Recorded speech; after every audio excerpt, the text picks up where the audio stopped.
آرجے نے جھٹکے سے مکی کی طرف دیکھا تھا جو پھیکے پڑتے چہرے کے ساتھ کبھی ہانم تو کبھی آرجے کو دیکھ رہا تھا۔ اس نے آرجے کو دیکھتے ہوئے نفی میں سر ہلایا تھا، جیسے کہہ رہا ہو مت کرو آرجے۔ آرجے کا دماغ چکرایا تھا، اسے اپنی آنکھوں کے سامنے اندھیرا چھاتا محسوس ہو رہا تھا، یعنی وہ ہانی ہانم ہی تھی جو مکی کی گرل فرینڈ تھی، جبکہ دوسری طرف ہانم پریشان سی موبائل کی سکرین کو گھور رہی تھی۔ آرجے فون بند کرتے ہوئے اٹھا تھا اور ڈپارٹمنٹ کی طرف بڑھ گیا۔ آرجے میری بات سنو۔ مکی اس کے پیچھے لپکا تھا، لیکن آرجے رکنے والا نہیں تھا۔ کیا ہوا ہانی، کس کا فون تھا؟ مہرو نے پوچھا تھا۔ ہاں وہ ہانم گڑبڑا گئی تھی، اس سے پہلے وہ کچھ کہتی مہرو کے موبائل پر رنگ ہوئی تھی۔ بھائی کی کال ہے، مہرو نے کہتے ہوئے کال ریسیو کی تھی، اور پھر بات سننے کے بعد اس کے چہرے کے رنگ اڑے تھے۔ کیا ہوا مہرو، سب ٹھیک ہے نا؟ ہانم نے پوچھا تھا۔ میں آتی ہوں بھائی، مہرو جواب دیتے ہوئے بوکھلاہٹ میں اٹھی تھی۔ سب ٹھیک تو ہے نا؟ ہانم نے دوبارہ پوچھا تھا۔ نہیں ہانی، ماما کی طبیعت بہت زیادہ خراب ہے، بھائی ہاسٹل کے باہر میرے انتظار میں ہیں، مجھے جانا ہوگا، مہرو نے کانپتی آواز سے اسے بتایا تھا۔ اللہ کرے تم دھیان سے جاؤ، اللہ خیر کرے تم دھیان سے جاؤ۔ مہرو اس بات میں سر ہلاتی آگے بڑھ گئی تھی، جبکہ ہانم واپس اپنی جگہ پر بیٹھ گئی تھی۔ اس کے سامنے جوس کا گلاس رکھا تھا۔ کچھ دنوں سے سب غلط ہو رہا تھا۔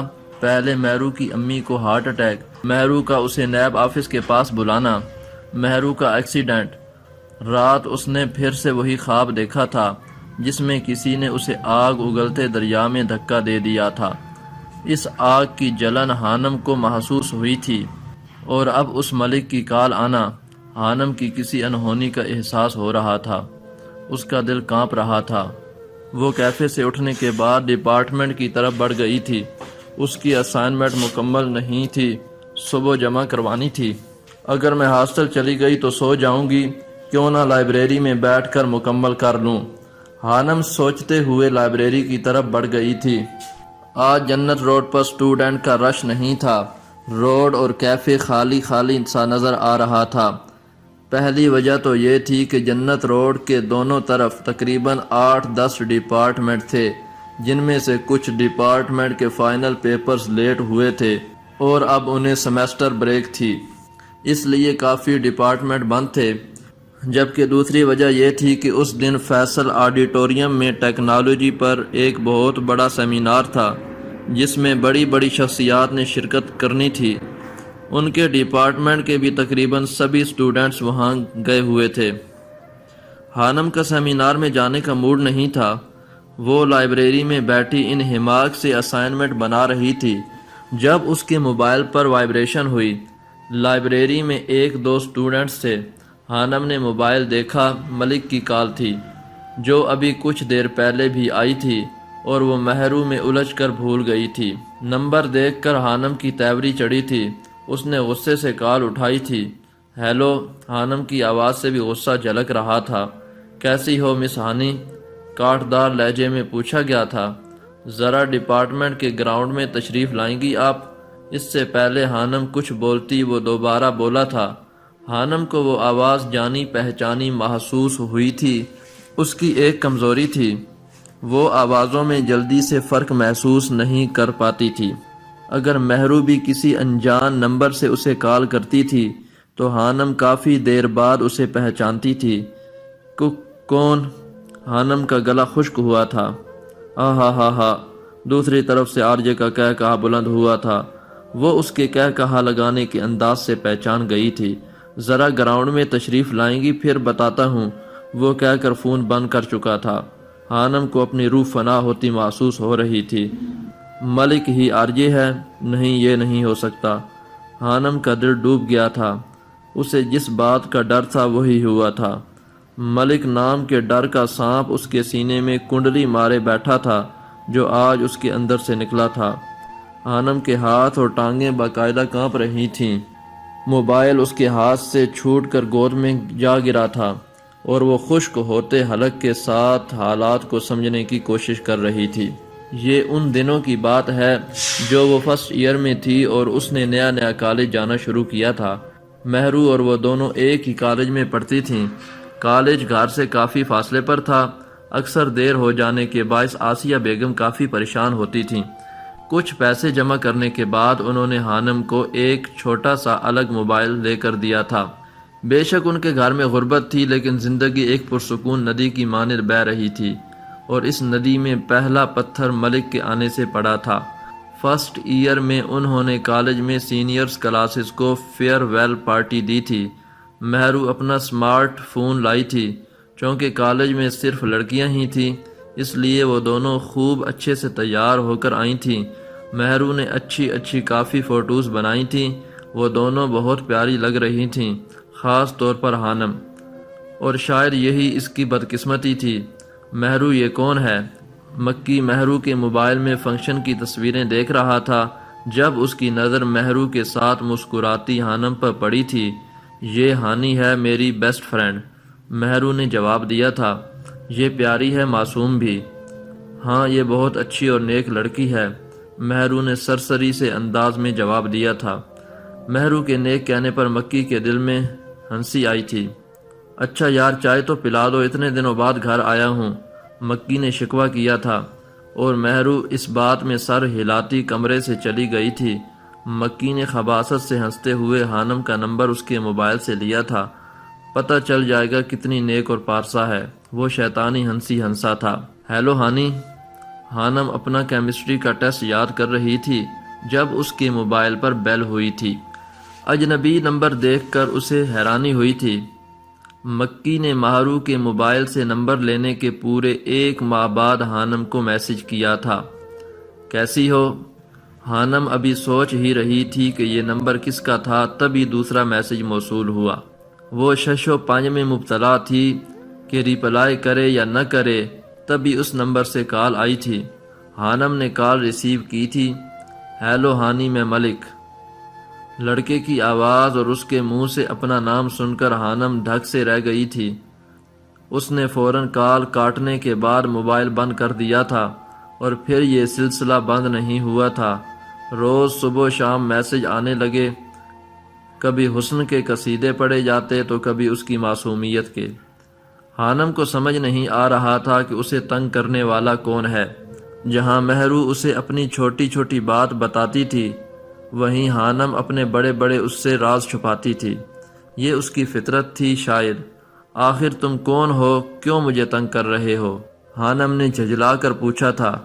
تم پر مر مٹا ہوں، دوستی کا خواہاں ہوں۔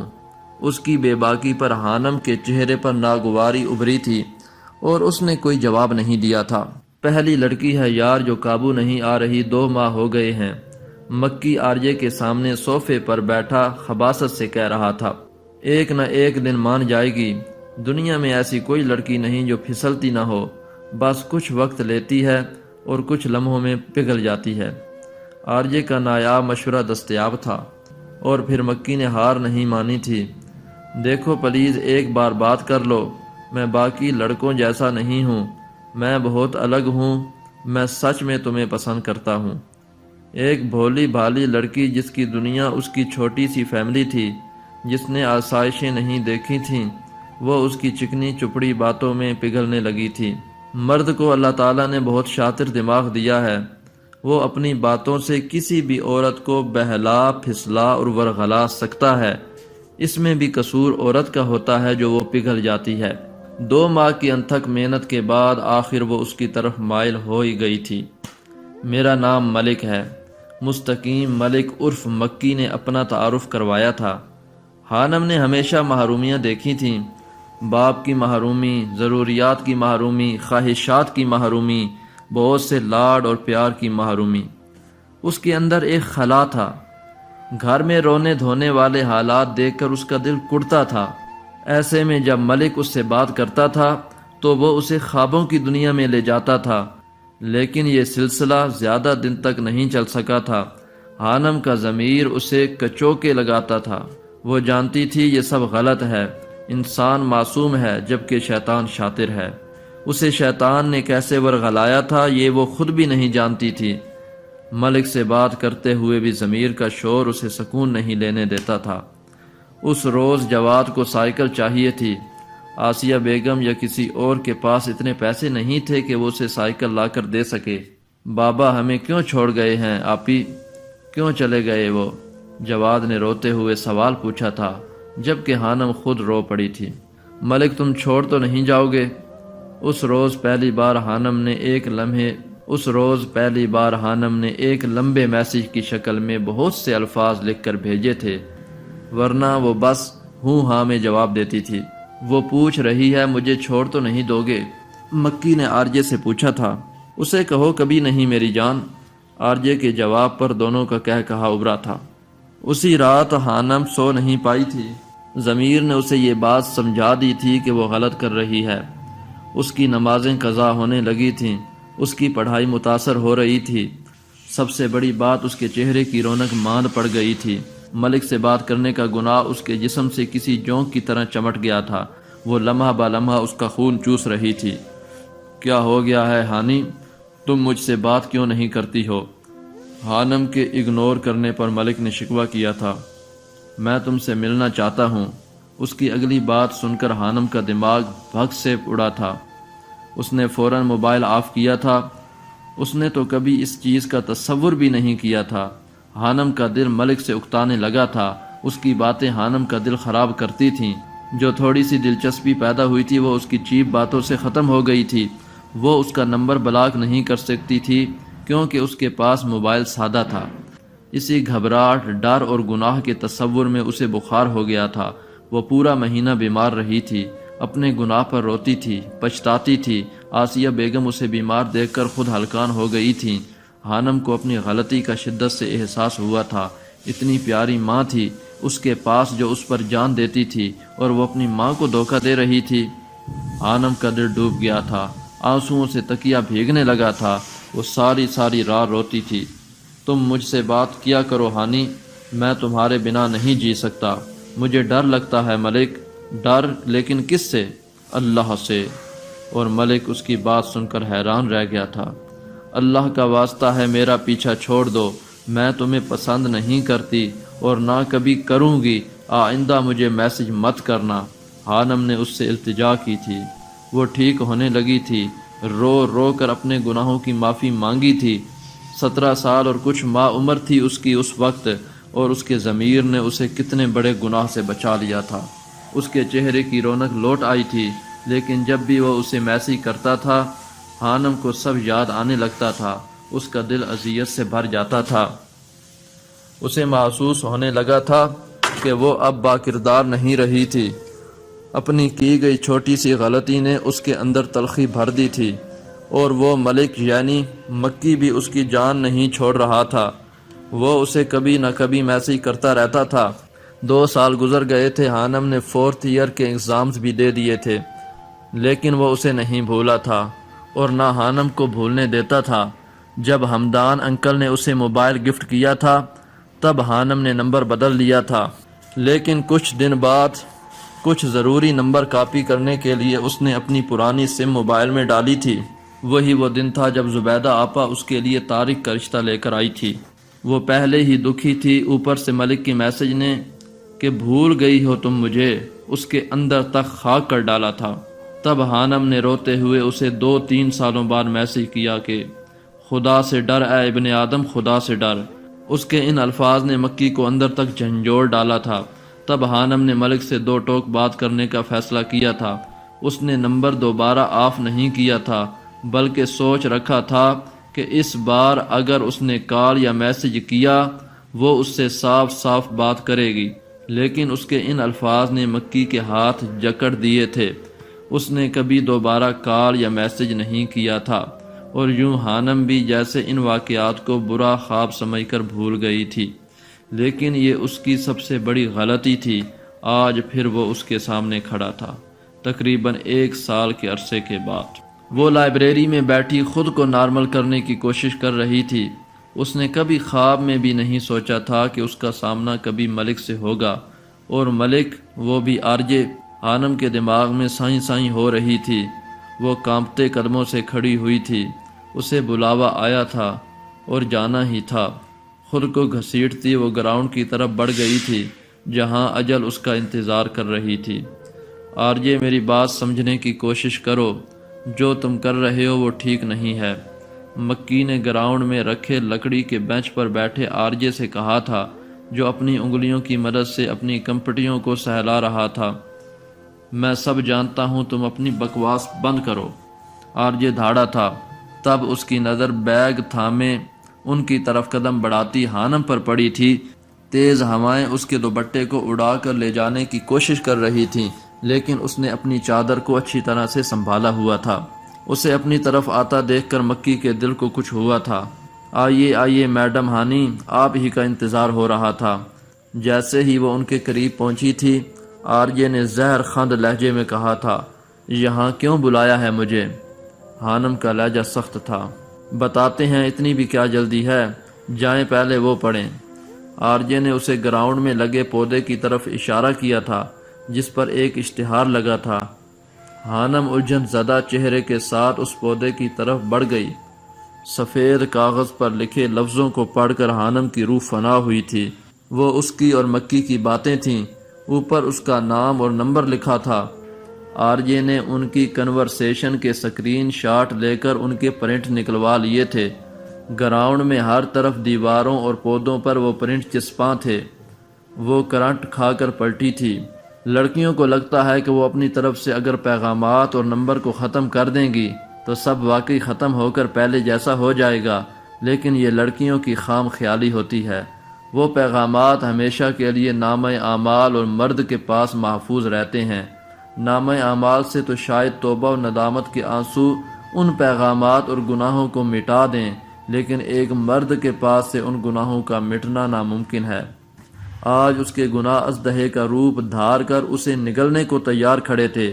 وہ 3-4 سال پہلے ڈر گئی تھی کہ رب کی پکڑ بڑی شدید ہے، اور آج وہ پکڑ میں آ چکی تھی۔ ہانم کا دل اتنی زور سے دھڑک رہا تھا جیسے ابھی پسلیاں توڑ کر باہر نکل آئے گا۔ اس نے خشک ہو چکے ہونٹوں پر زبان پھیری تھی۔ آسمان پر سیاہ بادلوں نے اندھیرا سا کر دیا تھا، اور کچھ ایسی ہی سیاہی اس کے مقدر پر مل دی گئی تھی۔ واہ مس ہانم واہ، جس لڑکی کا یونیورسٹی میں کوئی بوائے فرینڈ نہیں، وہ لڑکی مکی ملک کی جی ایف نکلی۔ واہ! آرجے کا لہجہ کاٹ دار تھا۔ اس نے تالیاں بجا کر داد دی تھی۔ ہانم کو ایک اور جھٹکا لگا تھا۔ مستقیم ملک؟ اس نے کبھی غور کیوں نہیں کیا تھا کہ مکی ہی ملک ہو سکتا تھا، اور وہ مہرو کا کزن بھی تھا۔ اس کے پاس نمبر بھی آ سکتا تھا۔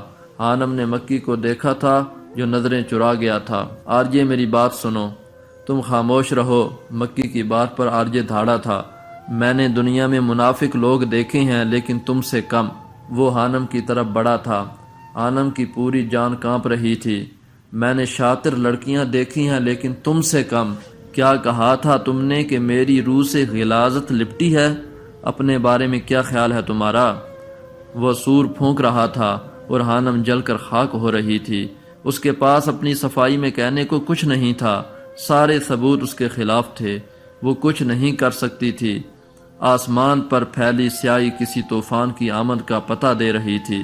مجھے زندگی میں پہلی بار محسوس ہوا تھا کہ ہانم دنیا کی سب سے الگ لڑکی ہے، لیکن تم تو سب سے گھٹیا نکلی۔ آرجے نے اپنے چہرے پر ہاتھ پھیرا تھا۔ اس کے بال بکھرے پڑے تھے۔ بڑا غرور تھا نا تمہیں اپنے کردار پر، لیکن کس بات کا غرور ہے؟ یہ کاغذ دیکھ رہی ہو، یہ تمہاری بد کرداری کا منہ بولتا ثبوت ہے۔ ہانم آنکھیں میچ گئی تھی۔ وہ شاید آنکھوں میں آئی نمی کو چھپانے کی کوشش کر رہی تھی۔ کچھ دن پہلے اسی گراؤنڈ میں وہ دونوں اسی موسم میں بیٹھے دنیا کے حسین ترین لوگ لگ رہے تھے، اور آج اسی گراؤنڈ میں ان کی بدولت اتنی بدصورتی پھیلی ہوئی تھی۔ وہ جس لڑکی کو میں نے دنیا میں پہلی بار نیک سمجھا تھا، وہ میرے ہی دوست کی گرل فرینڈ نکلی۔ یقین نہیں ہوتا۔ وہ خود بھی جل رہا تھا۔ اس وقت آرجے کا دل کر رہا تھا کہ وہ ہر چیز کو بھسم کر دے، مکی کو، ہانم کو، اور پھر خود کو بھی۔ اس کی آنکھیں شعلے اگل رہی تھیں اور ہانم بھسم ہو رہی تھی۔ دنیا میں آرجے کو اتنی نفرت کسی سے نہیں ہوئی تھی جتنی اس وقت اسے اپنے سامنے کھڑی اس لڑکی سے ہو رہی تھی۔ یہ تو سنا تھا کہ 900 چوہے کھا کر بلی حج کو چلی، آج دیکھ بھی لیا۔ حانم کا دل کیا تھا زمین پھٹے اور وہ اس میں دفن ہو جائے۔ تمہیں تو سب نے الگ سمجھا تھا، لیکن تم بھی وہی نکلی نا، 3rd کلاس، ماں باپ سے چھپ کر مردوں سے باتیں کرنے والی۔ حانم نے مٹھیاں بھینچی تھیں، اذیت کی ایک گہری لہر اس کے جسم و جان میں پھیل گئی تھی۔ آرجے نے گویا تابوت میں آخری کیل ٹھونکا تھا۔ حانم اور اس کا کردار اتنا بدصورت تھا کہ یہ حانم کو آج پتہ چلا تھا۔ سنو، بس مکی ہی تھا یا پھر اور بھی تھے؟ کسی سے تو ملی ہوگی نا؟ اور اب کتنے لڑکوں سے چکر ہے تمہارا؟ وہ اس طرح سے بولتا نہایت بونڈا لگ رہا تھا۔ حانم نے کچھ کہے بنا واپسی کی طرف قدم بڑھائے تھے۔ ڈپارٹمنٹ کے باہر اجل منہ کھولے اس کا انتظار کر رہی تھی۔ سب ختم ہوا تھا، سب کچھ، اور وہ خود بھی۔ تم ایسے نہیں جا سکتی، آرجے چلایا تھا۔ حانم کے قدم رکے تھے۔ بارش نے حانم کے خاک ہوتے وجود پر پہلی بوند برسائی تھی۔ وہ مرے مرے قدموں سے مکی کی طرف بڑھی تھی۔ اس نے اپنی چادر کو ہلنے نہیں دیا تھا۔ اور تو تم مستقیم تھے نا؟ میں عورت ہوں، بھٹکنا مقدر تھا، بھٹک گئی۔ اللہ نے ہمیشہ مستقیم کو صراط کے ساتھ رکھا ہے، صراط المستقیم، سیدھا راستہ۔ تم کیسے بھٹک گئے؟ تم تو مستقیم تھے۔ کتنی التجائیں کی تھی کہ معاف کر دو مجھے، نہیں کیا نا؟ تو تم کر سکتے تھے نا؟ تم تو مستقیم تھے۔ وہ رو رہی تھی، اس کی آواز رند چکی تھی۔ وہ اس کی آنکھوں میں دیکھ رہی تھی۔ مکی کا دل کانپا تھا۔ وہ کچھ کہنے لگا تھا، لیکن حانم آرجے کی طرف بڑھ گئی تھی۔ جو کچھ آپ نے کہا بالکل ٹھیک کہا، ایک ایک لفظ سچا ہے۔ میں کسی چیز سے انکار نہیں کر رہی، لیکن میری ایک دعا ہے۔ جس دن ہر ذی روح کو زندہ کیا جائے گا اور مردوں کو قبروں سے اٹھایا جائے گا نا، میری دعا ہے کہ ہمارا اس دن بھی سامنا نہ ہو۔